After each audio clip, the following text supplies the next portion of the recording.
છોટાઉદેપુર નગરપાલિકામાં જન્મ મરણ વિભાગમાં અરજદારોનો હોબાળો। વહેલી સવારથી લાઇનમાં ઉભેલા 20 થી 25 અરજદારોએ કચેરીમાં રોષ ઠાલવ્યો। ઓફિસમાં કોઈ જવાબદાર કર્મચારી હાજર ન હોવાથી અરજદારોમાં ભારે આક્રોશ જોવા મળ્યો, જેથી હોબાળા બાદ સવારે 11:20 કલાકે રજિસ્ટ્રાર ઓફિસે આવ્યા હતા।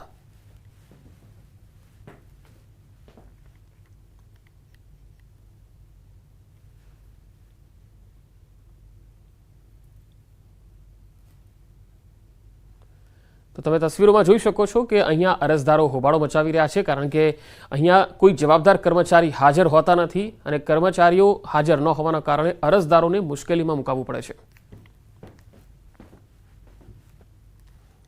અને હવે વાત અંધશ્રદ્ધાના ડામની।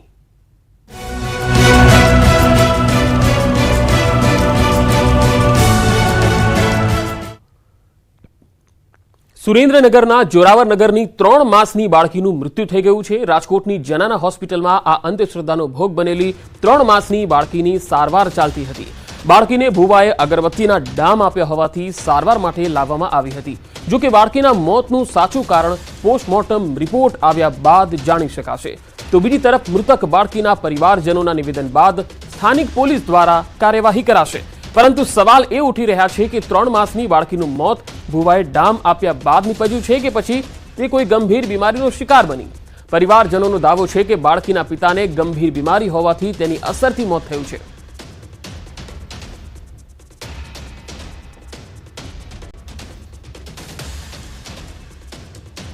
સિવિલ હોસ્પિટલમાં એક બાળકી ને એક બાળક બંને ડામ આપવાની પ્રથાને કારણે, જૂની પરંપરાને માન્યતાના કારણે, માતાજીની જગ્યા પર લઈ જવાના કારણે આ માસૂમ બાળકોમાંથી એક બાળકીનું, જોરાવરનગર બાળકીનું મોત થયું છે। આ કૃત્ય માફ કરવા યોગ્ય નથી અને ખાસ કરીને જે જવાબદારો છે, વાલી છે કે એના કોઈ પણ સમર્થક છે કે ભૂવો હોય કે માતાજીનો સેવક હોય, તેમાં સામે કડકમાં કડક કાર્યવાહી કરવા અને ભવિષ્યમાં આવા બનાવનું પુનરાવર્તન ન થવા માટે જાથા કટિબદ્ધ છે। અને માસૂમ બાળકોનો ક્યાં સુધી આપણે ભોગ લેશું? આવી કુપ્રથાના કારણે ડામ આપવાની પ્રથાને ક્યાં સુધી આપણે ભોગ લેશું? એવા પ્રશ્નો થાય છે। તો મૃતક બાળકીના માતાની પણ પ્રતિક્રિયા સામે આવી। કોઈ ડામ ન આપ્યા હોવાનું તેમણે નિવેદન આપ્યું છે। અગરબત્તીની રાખ પડી છે, ડામ નથી આપ્યા। બાળકી સૂતી હતી ત્યારે રાખ પડી ગઈ। કોઈ માતા પિતા બાળકોને મારવા રાજી નથી।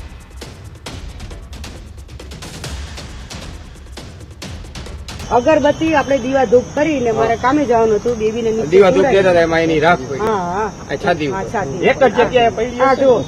અને આ તમે ડામ ના ના ના, આ મને છે ને, આ મને આ રીતે જ છે। એટલે નાનપણથી તમારી પ્રથા છે આવી રીતે?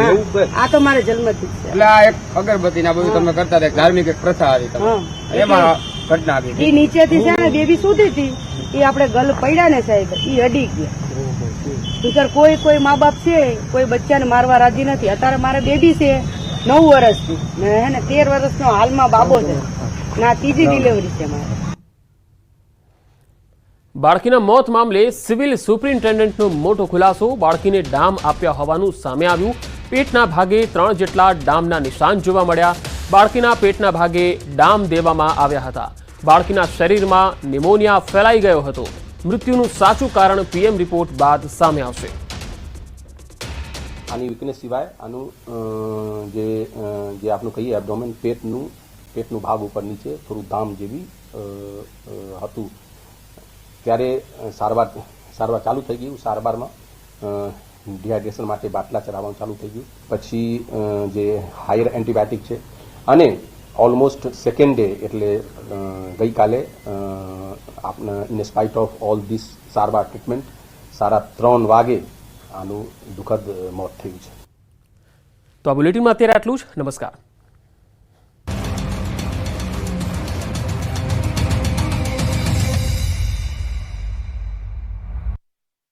સુરત કોંગ્રેસના ઉમેદવાર નિલેશ કુંભાણી અને અમરેલીના કોંગ્રેસના નેતા પ્રતાપ દુધાત આમને સામને આવી ગયા છે। બંને વચ્ચે વાર પલટવાર થઈ રહ્યો છે। બંને એકબીજાને ધાક ધમકી આપી રહ્યા છે। ત્યારે અમરેલી લોકસભા બેઠકની ચૂંટણીનું મતદાન પૂર્ણ થયા બાદ કોંગ્રેસે આભાર દર્શન કાર્યક્રમ યોજ્યો। બેઠકમાં અમરેલી કોંગ્રેસના ઉમેદવાર જેની ઠુમ્મર, પૂર્વ સાંસદ વીરજી ઠુમ્મર, જિલ્લા કોંગ્રેસ પ્રમુખ પ્રતાપ દુધાત સહિતના આગેવાનો અને કાર્યકર્તાઓ મોટી સંખ્યામાં ઉપસ્થિત રહ્યા હતા। આ દરમિયાન પ્રતાપ દુધાતે નિલેશ કુંભાણીના માઈના લાલના નિવેદન પર પલટવાર કરતા કહ્યું કે ઘરની બહાર જાય તો ખ્યાલ આવે શું થાય છે. મર્દ માણસ ઘરમાં નહીં લોકોની વચ્ચે રહે છે. લોકોની વચ્ચે જાય ત્યારે જ ખબર પડશે. માયનો લાલ કોઈ હાથ અડાડશે કે નહીં અડાડે, એ વ્યક્તિ મિની બજારમાં જાય, એ વ્યક્તિ લોકોની વચ્ચે જાય ત્યારે જ ખબર પડશે કોણ એને હાથ અડાડશે કોણ નહીં અડાડે. રાજકોટમાં કોંગ્રેસ પ્રદેશ પ્રમુખ શક્તિસિંહ ગોહિલની આગેવાનીમાં બેઠક યોજાઈ. બેઠકમાં જિલ્લા કોંગ્રેસ પ્રમુખ, શહેર કોંગ્રેસ પ્રમુખ, મહિલા સેવા દળ આગેવાન સહિતના કોંગ્રેસના આગેવાનો ઉપસ્થિત રહ્યા હતા. ત્યારે શક્તિસિંહ ગોહિલે કહ્યું, કોંગ્રેસે ક્યારેય પણ સત્તા માટે કામ નથી કર્યું, જનતા માટે કામ કર્યું છે. ત્યારે રાજકોટ જિલ્લા કોંગ્રેસ પ્રમુખ લલિત વસોયાએ જીતનો વિશ્વાસ વ્યક્ત કરતા કહ્યું, ગુજરાતની 10 થી 12 બેઠકો પર કોંગ્રેસની જીત થશે. આ બાજુ અમદાવાદમાં કોંગ્રેસ પક્ષની બેઠક મળશે. 22 તારીખે અમદાવાદ કોંગ્રેસ કાર્યાલયમાં બેઠક. કોંગ્રેસ પ્રભારી મુકુલ વાસનિક અને પ્રદેશ પ્રમુખ ઉપસ્થિત રહેશે. લોકસભા ચૂંટણીના ઉમેદવારો પણ બેઠકમાં હાજર રહેશે. લોકસભા ચૂંટણીમાં રહેલા ઉમેદવાર અને પાર્ટી અનુભવ અંગે થશે ચર્ચા. લોકસભા દીઠ થયેલા મતદાન અંગે માહિતી આપશે. બેઠકમાં જિલ્લા પ્રમુખ, લોકસભા બેઠક નિરીક્ષકો હાજર રહેશે. આ ઉપરાંત ચૂંટણીમાં પાર્ટી વિરુદ્ધ કામ કરનારાનો પણ અહેવાલ મંગાવાશે. ઉનાના શહેરી વિસ્તારમાં 2 દીપડા દેખાયા. રેલવે ફાટક નજીક એક સાથે 2 દીપડા જોવા મળ્યા. 2 દીપડાના દ્રશ્યો સીસીટીવીમાં કેદ થયા. શહેરી વિસ્તાર તરફ દીપડાના આટા ફેરવતા લોકોમાં ફફડાટ ફેલાયો. સ્થાનિકોએ વન વિભાગને જાણ કરી. રાજકોટના ગ્રામ્ય વિસ્તારમાં દીપડાનો આતંક જોવા મળ્યો. જીવા પર ખેડૂતો માટે આનંદના સમાચાર. અંદમાન નિકોબાર ટાપુ પર ચોમાસું બેઠાની સત્તાવાર જાહેરાત. ગુજરાતમાં કાળઝાળ ગરમી પડી રહી છે, જેની વચ્ચે ખેડૂતો માટે રાહતના સમાચાર આવ્યા છે. દેશમાં બસ ગણતરીના દિવસોમાં ચોમાસું દસ્તક દેશે. આંદામાન નિકોબાર ટાપુ પર ચોમાસા એન્ટ્રી મારી દીધી છે. હવામાન વિભાગે આંદામાન નિકોબાર ટાપુ પર ચોમાસું બેઠાની સત્તાવાર જાહેરાત કરી દીધી છે. આંદામાન નિકોબાર ટાપુ પર ચોમાસું પહોંચી ગયું છે. આંદામાન નિકોબારમાં 3 દિવસ વહેલા ચોમાસાનું આગમન થયું છે. હવે કેરળની નજીક પહોંચ્યું ચોમાસું. કેરળથી માંડ 450 કિલોમીટર દૂર છે ચોમાસું, જેની અસરે ગુજરાતમાં પણ વહેલું બેસી શકે છે ચોમાસું. તો ચોમાસા પહેલા ત્રાટકી શકે છે વાવાઝોડું. 22 મે બંગાળની ખાડીમાં સર્જાશે લો પ્રેશર. ગુજરાતમાં પણ વાવાઝોડાની વરસાદની અસરની આશંકા છે. આ બાજુ છાતીના પાટિયા પાડી દે તેવી અંબાલાલ કાકાએ ફરી એક વખત આગાહી કરી છે. આંધી, વંટોળ અને ગાજવીજ સાથે વરસાદની આગાહી અંબાલાલ પટેલે કરી છે. 7 થી 14 જૂન સુધીમાં ચોમાસાની શરૂઆત થઈ શકે. 24 થી 26 મે સુધીમાં ભયંકર વાવાઝોડાની આગાહી કરી છે. 120 કિલોમીટર પ્રતિ કલાકની ઝડપે પવન ફૂંકાઈ શકે. ઉત્તર મધ્ય ગુજરાત સહિતમાં વરસાદ પડી શકે. ગુજરાતમાં ગરમીએ વર્ષનો રેકોર્ડ તોડ્યો. વર્ષો બાદ મોટાભાગના શહેરોમાં તાપમાનનો પારો 45 ડિગ્રીને પાર પહોંચ્યો. રવિવારે રવિનો પ્રકોપ યથાવત. રાજ્યમાં આગ ઝરતી ગરમીએ તમામ રેકોર્ડ તોડ્યા. 6 થી વધુ શહેરમાં તાપમાનનો પારો 45 ડિગ્રીને પાર. હજુ 5 દિવસ ઘરમાં જ પૂરાયેલા રહેજો. 47 ડિગ્રીએ પહોંચશે તાપમાનનો પારો. ગુજરાત આગનો ગોળો બની ગયું છે. રવિવારે પણ ગુજરાત પર રવિદેવનો પ્રકોપ યથાવત રહેતા હાહાકાર મચી ગયો હતો. ગુજરાતમાં આ વર્ષે ગરમીએ ગાભા કાઢતા લોકો તોબા પોકારી ઉઠ્યા છે. 6 થી વધુ શહેરમાં તાપમાનનો પારો 45 ડિગ્રીને પાર પહોંચી જતા લોકો રીતસરના શેકાઈ ગયા. ગુજરાતમાં આ વખતે ગરમીએ એવી તબાહી મચાવી છે કે આગ ઝરતી ગરમીએ તમામ રેકોર્ડ તોડ્યા છે.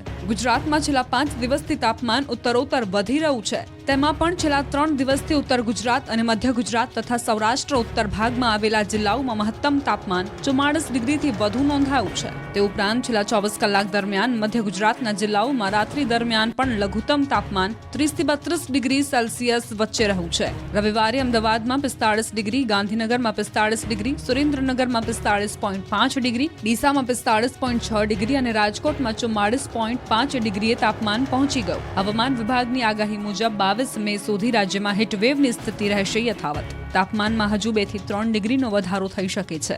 રાજ્યભરમાંથી વાદળો દૂર થતા તાપમાનનો પારો ઊંચો જશે, જેને પગલે આજે રાજ્યમાં આગામી 5 દિવસ માટે હીટવેવનું એલર્ટ આપવામાં આવ્યું છે. એટલે હમણાં કામ ન હોય તો ઘરમાં જ પૂરાયેલા રહેજો, નહીં તો હીટનો શિકાર બની જશો. બીજી તરફ ગરમીને લઈ અંબાલાલ પટેલે મોટી આગાહી કરી છે. અંબાલાલ પટેલના મતે હજુ પણ કાળઝાળ ગરમીથી નહીં મળે રાહત. મધ્ય ગુજરાતમાં 45 ડિગ્રી સુધી થઈ શકે તાપમાન. ઉત્તર ગુજરાતમાં 43 થી 44 ડિગ્રી પારો જઈ શકે. સૌરાષ્ટ્ર વિસ્તારમાં 41 ડિગ્રી જઈ શકે તાપમાન. ગરમીના રૌદ્ર સ્વરૂપથી બચવા માટે લોકોએ માર્યા વોટર પાર્કમાં ધુબાકા. સ્નો પાર્કમાં થયા ઠંડા કુલકુલ. રાજ્યમાં અંગ ધજાડતી ગરમીના કારણે હાહાકાર મચી ગયો છે. મોટાભાગના શહેરોમાં તાપમાનનો પારો 44 ડિગ્રીને પાર પહોંચી જતા લોકો રીતસરના શેકાઈ ગયા છે.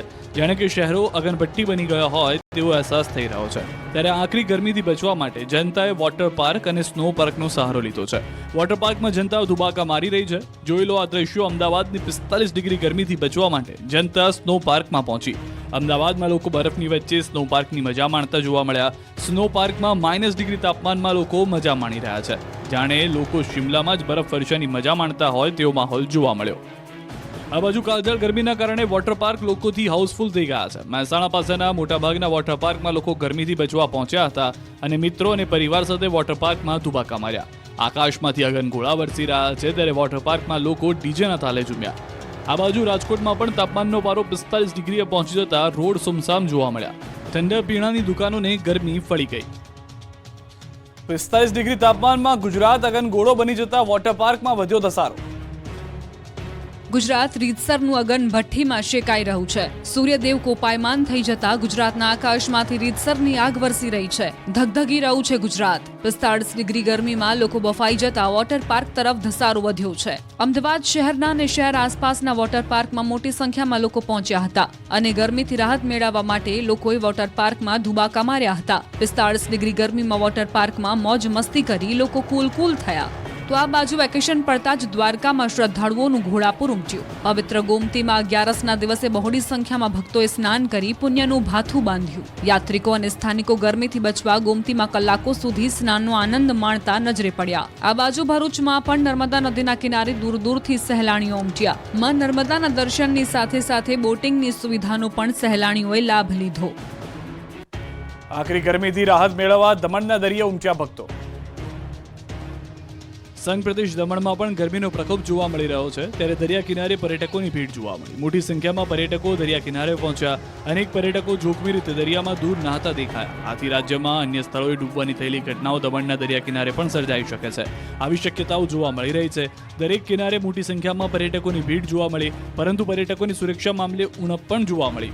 અસંખ્ય પ્રવાસીઓ દરિયામાં દૂર જોખમી રીતે નહાતા જોવા મળ્યા. તેમને રોકવાવાળું કોઈ જ ન હતું. સાથે જ લાઈફ જેકેટ અને સુરક્ષા ગાર્ડની પણ વ્યવસ્થાનો અભાવ હતો. દરિયા કિનારે વોચ ટાવર સહિતની સુવિધા હોવી જોઈએ, પરંતુ અહીં દમણના દરિયા કિનારે આખું વર્ષ અસંખ્ય પ્રવાસીઓ આવતા હોવા છતાં વેકેશનમાં આ માહોલ પણ પર્યટકોની સુરક્ષા મામલે અનદેખી કરવામાં આવતી હોય તેમ લાગી રહ્યું છે. જોકે દમણના દરિયા કિનારે પોલીસની હાજરી જોવા મળી હતી, પરંતુ પોલીસ દરિયા કિનારા ઉપર ટ્રાફિક સંચાલનમાં જ વ્યસ્ત દેખાતી હતી. દરિયામાં અંદર નહાતા પર્યટકોને રોકવાવાળું કોઈ ન હતું. આથી પ્રશાસન દ્વારા દમણના દરિયા કિનારા પર બેઠકોની સુવિધા સુરક્ષા માટે વિશેષ વ્યવસ્થા ઊભી કરવી જોઈએ તે જરૂરી છે. ધૂમધકતા તાપમાં પંચમહાલના ઘોગંબાના જંગલમાં પ્રાણીઓને પાણી માટે નહીં મારવા પડે વલખા. કાળઝાળ ગરમીથી લોકો તોબા પોકારી ઉઠ્યા છે. સૂર્યદેવના રૌદ્ર રૂપના કારણે હાહાકાર મચી ગયો છે. માણસો જ નહીં, જંગલમાં પ્રાણીઓ પણ ગરમીથી ત્રાહિમામ થઈ ગયા છે. ત્યારે પંચમહાલના ઘોગંબાના જંગલમાં વસતા પ્રાણીઓને પાણી માટે વલખા મારવા નહીં પડે. 9400 હેક્ટર જમીનમાં પથરાયેલા વન વિસ્તારમાં વસવાટ કરતા વન્યજીવો માટે વન વિભાગે પીવાના પાણીની સુવિધા ઊભી કરી છે. કુદરતી જળસ્ત્રોત ઉપરાંત પાણી સંગ્રહ માટે ખાસ કુંડીઓ બનાવી કૃત્રિમ જળસ્ત્રોત ઊભા કર્યા છે, જેમાં પાણી ભરવા માટે બોરવેલ કરી પવનચક્કી અથવા ટેન્કર વડે પાણી ભરવામાં આવે છે. રીંછવાણી વન વિસ્તારમાં હેન્ડપંપના માધ્યમથી પાણી કુંડીમાં ભરવાનો નવતર પ્રયાસ કરાયો છે. અહીં પાણી ભરવા માટે વીજળી કે ટેન્કરની જરૂરિયાત ઊભી થતી નથી. માંડવી તાલુકાનો જીવાદોરી સમાન આમલી ડેમ ચોમાસા પહેલા ખાલી થયો. 30થી વધુ ગામના લોકો પર ખતરો. હજુ તો ચોમાસાના કોઈ એંધાણ નથી. ગરમી તેનું રૌદ્ર સ્વરૂપ બતાવી રહી છે. ત્યારે જ સુરતના માંડવી તાલુકાનો જીવાદોરી સમાન આમલી ડેમ તળિયા ઝાટક થઈ ગયો. 30થી વધુ ગામડાઓને પાણી પૂરું પાડતો આમલી ડેમ ચોમાસા પહેલા જ ખાલી થઈ ગયો. 2 મહિનાના મધ્યમાં જ આમલી ડેમનું તળિયું દેખાતા 30 જેટલા ગામોમાં સિંચાઈના પાણીને લઈને ગંભીર સ્થિતિ સર્જાય તેવા એંધાણ છે. હાલ ડેમમાં ફક્ત 10% જ પાણીનો જથ્થો બચ્યો છે. 1.25 મીટર સાથે ડેડ સ્ટોરેજ કેપેસિટી પર પહોંચી ગયો છે. પરિણામે પીપલવાડા અને ખાતરા દેવી સહિતના ગામોને ભર ઉનાળે પાણી માટે વલખા મારવા પડી શકે છે. આમલી ડેમમાં છેલ્લા 3 વર્ષથી પૂરતા પ્રમાણમાં પાણી ભરાતું હતું. જોકે ચાલુ વર્ષે ડેમમાં ઓછું પાણી છે. બીજી બાજુ આમલી ડેમમાં મરામતના ભાગરૂપે કામગીરી શરૂ કરાઈ છે. ત્યારે ગોરધા અને લાખી ડેમમાં પૂરતું પાણી છે અને તેનો સિંચાઈ માટે ઉપયોગ થશે.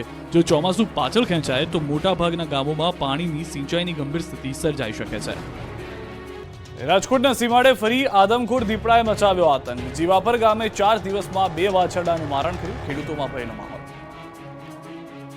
અત્યાર સુધી જંગલ આસપાસના ગામડાઓને દીપડો ડરાવી રહ્યો હતો, પણ હવે તો જાણે રાજકોટના ગામડાઓમાં દીપડાઓનો ગઢ બની ગયો હોય તેવું લાગે છે.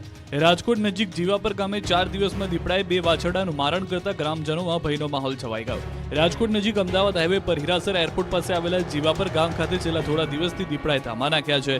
જીવાપરની સીમમાં એક જ ખેડૂતના 2 વાછરડાનું મારણ કરતા ખેડૂતો પોતાના જ ખેતરે જતા થરથર ધ્રુજી રહ્યા છે. દીપડાના આટાફેરાથી સ્થાનિક લોકોમાં ભયનો માહોલ છે. ગ્રામજનોએ વન વિભાગને જાણ કરતા ફોરેસ્ટ વિભાગના અધિકારી સહિતનો સ્ટાફ મધરાત્રે જીવાપર ગામની સીમમાં દોડી ગયો અને દીપડાનું પગેરું મેળવવા પ્રયાસ કર્યા. તેમજ દીપડાને ઝડપી લેવા પાંજરું ગોઠવવામાં આવ્યું. ખેડૂત પરબતભાઈ ચુડાસમાની વાડીએ દીપડાને પકડી પાડવા પાંજરું ગોઠવવામાં આવ્યું છે. હાલ તો દીપડાના કારણે જીવાપરના ગ્રામજનો પોતાના ઘરમાં જ પુરાયેલા છે. ઘરની બહાર નીકળતા ડરી રહ્યા છે, ત્યારે વહેલી તકે આદમખોર પાંજરે પુરાય તેવી પ્રાર્થના કરી રહ્યા છે. ઉના શહેરમાં 2 દીપડાએ નાખ્યા ધામા. દીપડાના આટાફેરા સાથે આરામ ફરમાવતા દ્રશ્યો સીસીટીવીમાં કેદ. ઉના શહેરના લોકો ઘરની બહાર નીકળો તો સાવધાન રહેજો. ક્યાંક તમારા ઘરની બહાર આદમખોર દીપડો તો નથી બેઠો ને? કેમ કે મારણની શોધમાં દીપડો જંગલ છોડી ઉના શહેર સુધી પહોંચી ગયો છે. ઉનાના ભોયલાવાડી વિસ્તારમાં 2 દીપડાએ ધામા નાખતા આસપાસના લોકોમાં ફફડાટ ફેલાયો છે. સ્થાનિક રહેવાસીઓમાં ભયનો માહોલ જોવા મળી રહ્યો છે. રાણી પશુઓના લટાર અને આંટાફેરા મારતા દ્રશ્યો સીસીટીવી કેમેરામાં કેદ થયા છે. દ્રશ્યોમાં જોઈ શકાય છે કે એક મકાનની પાછળ 2 દીપડા આરામ ફરમાવી રહ્યા છે. ઉનાના ભોયલાવાડી વિસ્તારમાં આવાસ યોજના રહેણાંક મકાનોની નજીકમાં છેલ્લા ઘણા સમયથી રાણી પશુ દીપડાના આંટાફેરા જોવા મળી રહ્યા છે. ત્યારે આ વિસ્તારમાં વસતા સ્થાનિકો દીપડાની દહેશતના પગલે ચિંતિત બન્યા છે. વન વિભાગ દ્વારા આ દીપડાઓને વહેલી તકે રેસ્ક્યુ કરી સલામત સ્થળે ખસેડે તેવી સ્થાનિકોની માંગ છે. ધોરાજીમાં ગંદા પાણીનું વિતરણ કરતા જનતા ધંધે લાગી. તંત્રના પાપે ધોરાજીના લોકોને ગંદુ પાણી પીવાનો વારો આવ્યો છે. ધોરાજી નગરપાલિકા દ્વારા છેલ્લા 7 દિવસથી આ પ્રકારનું ગંદુ પાણી વિતરણ કરવામાં આવતા ધોરાજીની જનતાને ધંધે લાગવાનો વારો આવ્યો છે. એક તરફ નગરપાલિકા દ્વારા 7 દિવસે એકવાર અનિયમિત પાણી આપવામાં આવે છે. જ્યારે પાણી મળે છે ત્યારે પશુઓ પણ પાણી ન પી શકે એટલું ગંદુ પાણી આપવામાં આવતા લોકોમાં રોષ ફેલાયો છે. ગંદુ પાણી આપવામાં આવતા મહિલાઓ રણચંડી બની હતી. જો પાણી સ્વચ્છ આપવામાં ન આવે તો આંદોલનની ચીમકી ઉચ્ચારી છે. સાથે જ દર 2 દિવસે પાણી વિતરણ કરવાની માંગ કરી છે.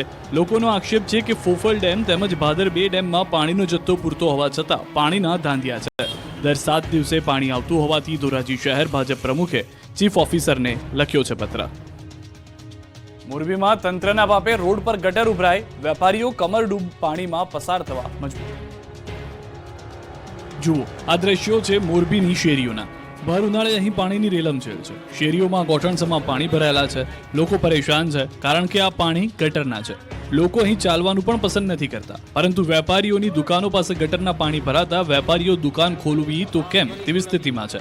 પાલિકાને અનેક વખત રજૂઆત કરવા છતાં કોઈ નક્કર પગલાં ભરાયા નથી. જોકે વેપારીઓએ કલેક્ટરને રજૂઆત કરતા પાલિકાના કર્મચારીઓ સફાળા જાગી કામે લાગ્યા. કલેક્ટરે પાલિકાના અધિકારીઓને તુરંત કામગીરી કરવા ઠપકો આપ્યો. જોકે વેપારીઓ વરસાદને લઈ હજુ ચિંતિત છે કારણ કે વરસાદની સિઝનમાં આ વિસ્તારમાં કમરસમાં પાણી ભરાય છે. પાલિકા દ્વારા ભૂગર્ભ ગટર મામલે કોઈ જ નક્કર કામગીરી કરવામાં આવી નથી. 7 લોકોના મૃત્યુ બાદ પોઈચાની નર્મદા નદીમાં નહાવા પર પ્રતિબંધ.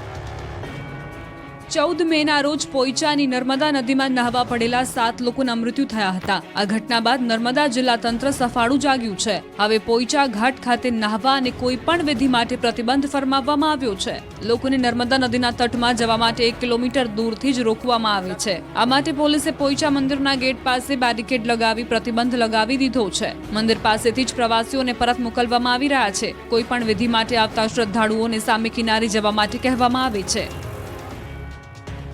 ફરી એકવાર પ્રતાપ દુધાતે નિલેશ કુંભાણીને આપી ધમકી. સુરત લોકસભા બેઠક બિનહરીફ થયા બાદ કોંગ્રેસના જ નેતાઓ આમને સામને આવી ગયા છે. સુરત કોંગ્રેસના ઉમેદવાર નિલેશ કુંભાણી અને અમરેલીના કોંગ્રેસના નેતા પ્રતાપ દુધાત આમને સામને આવી ગયા છે.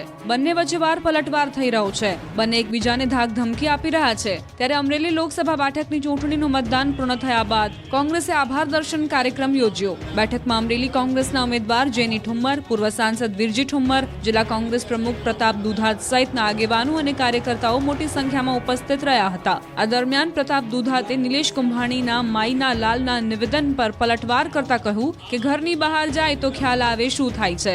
મર્દ માણસ ઘરમાં નહીં લોકોની વચ્ચે રહે છે. લોકોની વચ્ચે જાય ત્યારે જ ખબર પડશે. માયનો લાલ કોઈ હાથ અડાડશે કે નહીં અડાડે, એ વ્યક્તિ મિની બજારમાં જાય, એ વ્યક્તિ લોકોની વચ્ચે જાય ત્યારે જ ખબર પડશે કોણ એને હાથ અડાડશે કોણ નહીં અડાડે.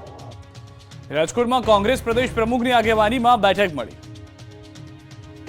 રાજકોટમાં કોંગ્રેસ પ્રદેશ પ્રમુખ શક્તિસિંહ ગોહિલની આગેવાનીમાં બેઠક યોજાઈ. બેઠકમાં જિલ્લા કોંગ્રેસ પ્રમુખ, શહેર કોંગ્રેસ પ્રમુખ, મહિલા સેવા દળ આગેવાન સહિતના કોંગ્રેસના આગેવાનો ઉપસ્થિત રહ્યા હતા. ત્યારે શક્તિસિંહ ગોહિલે કહ્યું, કોંગ્રેસે ક્યારેય પણ સત્તા માટે કામ નથી કર્યું, જનતા માટે કામ કર્યું છે. ત્યારે રાજકોટ જિલ્લા કોંગ્રેસ પ્રમુખ લલિત વસોયાએ જીતનો વિશ્વાસ વ્યક્ત કરતા કહ્યું, ગુજરાતની 10 થી 12 બેઠકો પર કોંગ્રેસની જીત થશે. આ બાજુ અમદાવાદમાં કોંગ્રેસ પક્ષની બેઠક મળશે. 22 તારીખે અમદાવાદ કોંગ્રેસ કાર્યાલયમાં બેઠક. કોંગ્રેસ પ્રભારી મુકુલ વાસનિક અને પ્રદેશ પ્રમુખ ઉપસ્થિત રહેશે. લોકસભા ચૂંટણીના ઉમેદવારો પણ બેઠકમાં હાજર રહેશે. લોકસભા ચૂંટણીમાં રહેલા ઉમેદવાર અને પાર્ટી અનુભવ અંગે થશે ચર્ચા. લોકસભા દીઠ થયેલા મતદાન અંગે માહિતી આપશે. બેઠકમાં જિલ્લા પ્રમુખ, લોકસભા બેઠક નિરીક્ષકો હાજર રહેશે. આ ઉપરાંત ચૂંટણીમાં પાર્ટી વિરુદ્ધ કામ કરનારાનો પણ અહેવાલ મંગાવાશે. અમદાવાદમાં ટ્રાફિક પોલીસની મહેનત રંગ લાવી. અમદાવાદમાં અકસ્માતની સંખ્યામાં ઘટાડો થયો. અમદાવાદમાં વધતી જતી ટ્રાફિક સમસ્યા પોલીસ માટે માથાનો દુખાવો બની ગઈ છે. દિવસે ને દિવસે ટ્રાફિકના કારણે અકસ્માતોની વણઝાર થઈ હતી. અકસ્માતોની સંખ્યા પોલીસ માટે ચિંતાનો વિષય બન્યો હતો, પરંતુ અકસ્માત ઘટાડવા માટે અમદાવાદ ટ્રાફિક પોલીસે કરેલી મહેનત રંગ લાવી છે. આ અકસ્માતની સંખ્યા કેવી રીતે ઓછી થાય તે માટે અમદાવાદ ટ્રાફિક પોલીસે ગ્રાઉન્ડ લેવલનું પ્લાનિંગ કર્યું, જેના કારણે ગત વર્ષની સરખામણીએ આ વર્ષે અમદાવાદ શહેરમાં અકસ્માતની સંખ્યામાં ઘટાડો હોવાનું સામે આવ્યું. એક આંકડાકીય માહિતી પ્રમાણે ગત વર્ષના 4 માસની સરખામણીએ આ વર્ષના 4 માસમાં માત્ર સામાન્ય અકસ્માતની સંખ્યામાં ઘટાડો થયો છે, જ્યારે ગંભીર અકસ્માતની સંખ્યામાં પણ નોંધપાત્ર ઘટાડો થયો. ગત વર્ષે જાન્યુઆરી, ફેબ્રુઆરી, માર્ચ અને એપ્રિલ માસમાં 175 જેટલા ફેટલ પોલીસ ચોપડે નોંધાયા હતા, જ્યારે આ વર્ષે સંખ્યા ઘટીને 108 થઈ છે. જ્યારે વર્ષ 2023ના 4 માસમાં ગંભીર અકસ્માત 237 જેટલા નોંધાયા હતા, જે આ વર્ષે ઘટીને 229 થયા છે. ત્યારે બીજી તરફ સામાન્ય અકસ્માત 31 જેટલા વધ્યા હોવાનું સામે આવ્યું છે. જોકે અમરાઈવાડી, ખોખરા, નિકોલ, ઓઢવ અને રામોલમાં સામાન્ય અકસ્માતની સંખ્યા ગત વર્ષ કરતાં વધી છે. આઈ ડિવિઝન